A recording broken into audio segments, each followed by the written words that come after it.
بسم الله الرحمن الرحيم الحمد لله رب العالمين والصلاة والسلام على أشرف المرسلين سيدنا على محمد وسلم بسم الله الرحمن الرحيم marka ugu horeyso waa ku mahadsantihiin maartay wareysigan gaarkood maanta igu timaadeen runtii maanta waxaan dib ugu soo laabtay magaalada Baydhabo oo aan ka maqnaa muddo hadda ku dhow bil ku dhow taasoo aan ugu maqnaa wadamada Kenya magaalada madaxdeeda Nairobi iyo wadanka Kampala magaalada madaxdiisa wadanka Uganda magaalada madaxdiisa Kampala iyo anigoo shirar gaar la galay labada magaalo hay'ado ka tirsan oo xagga beeraha ku shaqo leh runtii arrimaha ugu muhiimsan ee safarkayga mas'uulka ka ah waxay tahay arrimaha kanaalka loo yaqaan Brima Secondaria ee laga qodayo gobolka Shabeellaha Hoose kanaalkaas oo runtii qolada gacanta naga siinayso la yiraahdo IFAD ka tirsan dawladda Talyaaniga lacagteeda iyo qarashkeeda ay bixinayso oo muddo dheer macnaha hawshaasi lagu kadi jiray ayaan waxaan u aadnay meesha gabagabadeeda aniga oo uu weheliyo wasiirka qorsheynta iskaashiga caalamiga ah ee maamulka Koonfur Galbeed wasiir Naasir runtii waxaan la kulanay safiirka wadanka Talyaaniga u joogo muxuu ahaa magaalada Nairobi kadib waxaan shirar la yeelanay qolada IFAD ee ka timid wadanka Talyaaniga kuwaas oo aan ku balansaneen 27ka inaan shir isugu imaano magaalada Nairobi shirkaas oo qaatay muddo 3 cisho ah iyada oo hay'adaha fulinayo barnaamijkaasi ay ka mid tahay Chefa iyo Terra Soldati iyo IDA iyo qoladii micnaha deeq bixiyaasha ahaa ee dawladda ka socday shirkaas oo runtii galab iyo subax lagu noqday oo aan 3 cisho lagu mashquulsanaa kadibna waxyaalaha lagu go'aamiyay waxaa ka mid ah habka iyo shaqadiisa loo bilaabi lahaa shuruudaha dadka ka shaqeynaya howlahaasi wax laga rabo taasna waxaa lagu soo gabagabeeyay in marka dambe lagu soo xiro in la soo bandhigo tenderkii loo bandhigo dadka Soomaaliyeed ee ku nool Koonfur Galbeed kuwooda awood u leh inay qabtaan shaqadaasi oo ah inay haystaan makiinado inay haystaan backlog baasha la dhaho oo lagu qodo micnaha kanaalada lagu qodo katrabiil inay haystaan injineeradii inay haystaan shuruudaha noocaas ah iyo in ay micnaha kaalin dhaqaale ahaan awoodaan inay hawsha qaban karaan iyo in kale shuruudo badan oo xeer hoosaad ah ayaan isla go'aaminay arrimihii la bandhigay runtii company aad u tiro badan oo khibradooda iyo aqoontooda fiicanta ayaa arrintaas soo bandhigay runtii waana lagu guuleystay markii loo soo bandhigay ayagana shuruudihii lagu xiray waxaa soo buuxiyey company aad u tiro badan kadibna waxaan rabnaa hadduu Ilaahay raalli ka noqdo in hawshii gelitaankeedii iyo bilowgeedii la galo waxaan rabnaa insha Allah in aan kambaniyada siino hadda warqadihii wasaaradda beeraha bixinayso ah in wasaaraddu ay jagarayso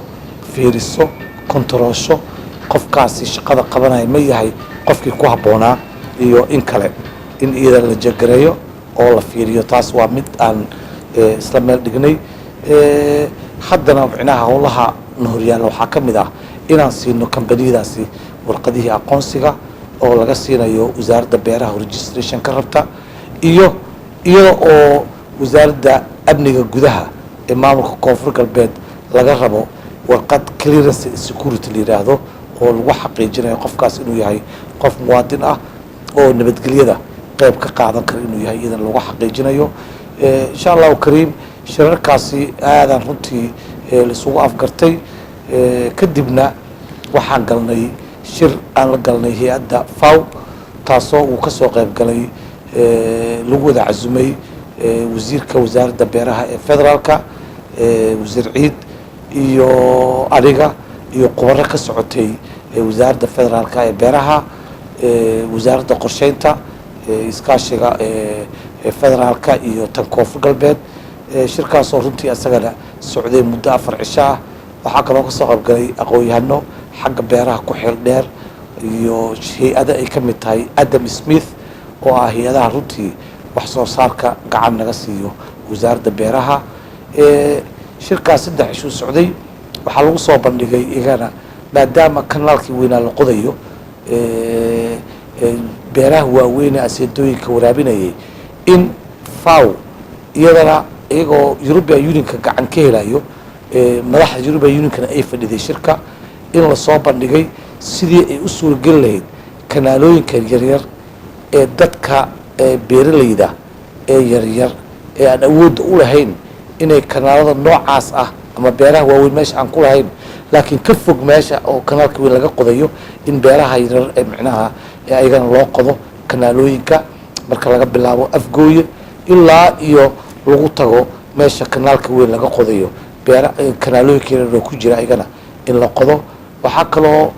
asla soo garanay in laga sameeyo muxuu ahaa gobolada Bay iyo Boqol ayagana meelo markuu roob da'o wara ah oo dadka loogu keediyo biyaha mashruucaas oo muddo badan aan daba soconay hadda alxamdulillah rabbil caalamiin waa lagu guuleystay waxaan aad ugu rajaynahay bisha soo socota October bilowgeeda inay bilaabmi doonto mashruucaasi waraha loogu qodayo gobolka Boqol iyo gobolkan Bay hadduu la raali ka noqdo gobolkaas Shabeellaha Hoosena kanaalooyinkaas micnaha ayagana loogu qoday marka runtii shirkaas shir aad u muhiim u ahaa shir runtii aan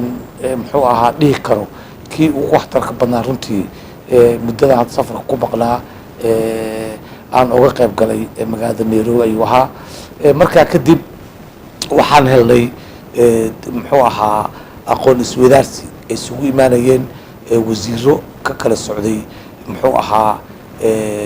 wadamadan Geeska Afrika oo runtii khubaro ahaan anagana lagu cazumay oo ka dhacay muxuu ahaa magaalada dalka micnaha Uganda magaalada madaxdiisa Kampala shirkaas wuxuu ahaa shir sida beeraha loo horumarin karo looga tashanayo khubaro badan ka soo qayb gasho caalam ka tirsan wadamada ka socotay marka cid kasta oo aqoon u lahayd beeraha iyo cid kasta oo in wax loo qabtan rabtay oo meel mas'uulka ah sida wasaaradda beeraha Koonfur Galbeed oo kale oo runtii loo arkay inay meelaha ugu soo saar badan tahay ayagana micnaha inaan fikirkaas uga qayb galnay runtii waxaan iyadana shirkaasi aan marti u ahayn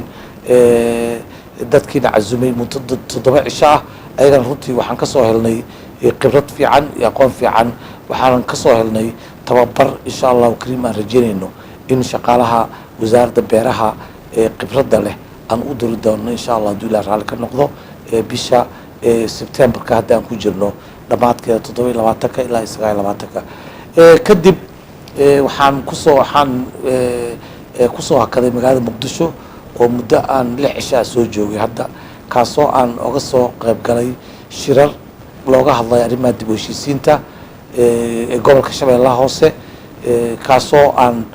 dhalinyaro iyo nabadoonna iyo aqoon-yahano gobolka ka soo jeeda aan ku dhiirigelinayay oo wada hadal iyo fadhi dheer aan la yeeshtay inay nabadda gacan siiyaan wax kastoo nabadda u dhimi kara waxna laga hortago shirarkaasna waxaan uga dan lahayn in lala shaqeeyo ciidamada dowladda federaalka ah micnaha magaalada marka hadda gacanta ku dhigay nimanka shabaab la dagaalamayo ciidamada muxuu ahaa kala duwan Koonfur Galbeed gobolka ku suganna waxaan ka codsanay inay qayb weyn ka qaataan arrintaasi waxaan sameynay gudiyo gobolka aadaya insha Allah oo aan rajeynayno inay micnaha muxuu ahaa wacyigelin dadku u sameeyaan wixii dhibaato keeni karan in laga hortago wixii wanaag umadaas noloshooda soo celin karan in dib loo soo celiyo waxyaalaha kale oo aan Nairobi shirarka aan kula soo yeelan waxaa ka mid ahaa hay'adda WFP taasoo iyadana aanu iskaashitooyinka iyo arrimahooda aan ka soo wada xiriirnay runtii waanu ku guuleysanay oo waxaan ku guuleysanay inaan ka bilaabno gobolka Bay iskaashitooyinkooda in la habeeyo wafdi inay soo diraan WFP ah runtii